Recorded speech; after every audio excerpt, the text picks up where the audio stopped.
আগের দিন টিফিনে চকলেট কেক কী দিয়েছি, ব্যাস এখন কেক ছাড়া সে আর কিছুই নেবে না। কিন্তু রোজ রোজ তো আর আনহেলদি কেক ওকে দেয়া যায় না, সেটা একদিনের জন্য ঠিক আছে। তাই ভাবলাম আজকে ওর জন্য করে দেই ব্যানানা কেক। জানি না কেমন হবে, কিন্তু আশা রাখি ভালোই হবে, আর ওর জন্য এটা হেলদি হবে, ও খেতেও ভালোবাসবে। এখানে নিয়ে নিয়েছি 3টে কলা আর স্বাদ মতো চিনি। কলা এমনি মিষ্টি হয়, তাই চিনির পরিমাণটা বুঝে শুনে দেওয়াই ভালো, আর বাচ্চারা একটু মিষ্টি মিষ্টি পছন্দ করে। তো ভালো করে জিনিসটাকে মিক্স করে নিয়েছি। এবার একটি জারে এটা ঢেলে নেব, আর ভালোভাবে কিন্তু এবার সব কিছু দিয়ে মিক্স করে নিতে হবে। এখানে আমি দিয়েছি ঘরে ইউজ করা সয়াবিন তেল। তোমরা যে তেল ইউজ করো ঘরে সেটাই দিতে পারো।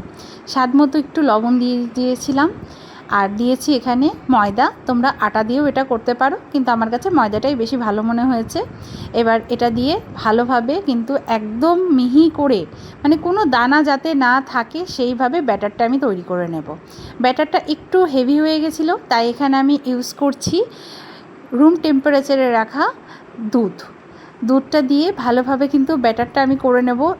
একদম দেখো কি সুন্দর, একদম পারফেক্ট একটি ব্যাটার তৈরি হয়েছে। একটুকু দানা নেই, কলার কিন্তু কোনো দানাই এখানে থাকবে না। এমনভাবে কিন্তু সুন্দরভাবে মিহিভাবে এটা করে নিতে হবে। আর এখানে আমি একটি পাত্রে আগেই বাটার মাখিয়ে রেখেছিলাম, যাতে যখন আমি ব্যাটারটা দেবো আর কেকটা যখন হবে যাতে লেগে না যায়। বাচ্চাদের যতটা হেলদি খাবার দেয়া যায় ওদের জন্য ততটাই বেটার।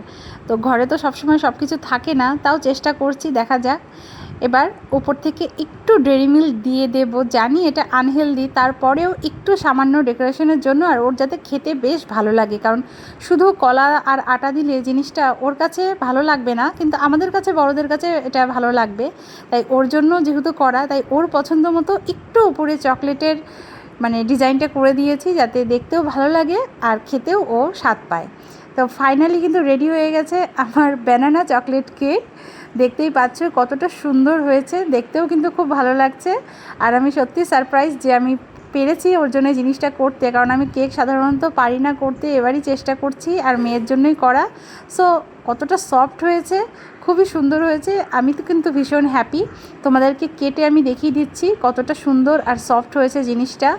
মানে অনেকে ভাবতে পারো যে ময়দা দেওয়ার জন্য জিনিসটা মানে আঠা হয়ে গেছে বা শক্ত হয়ে গেছে, একদমই না। জিনিসটা যথেষ্ট সফট হয়েছে, খেতেও বেশ স্বাদ হয়েছিল। আমার তো বেশ ভালো লেগেছে। আর তোমাদের কেমন লাগলো জানিও, আর আশা করি সামনের দিন মেয়ের টিফিনও খুব পছন্দ হবে।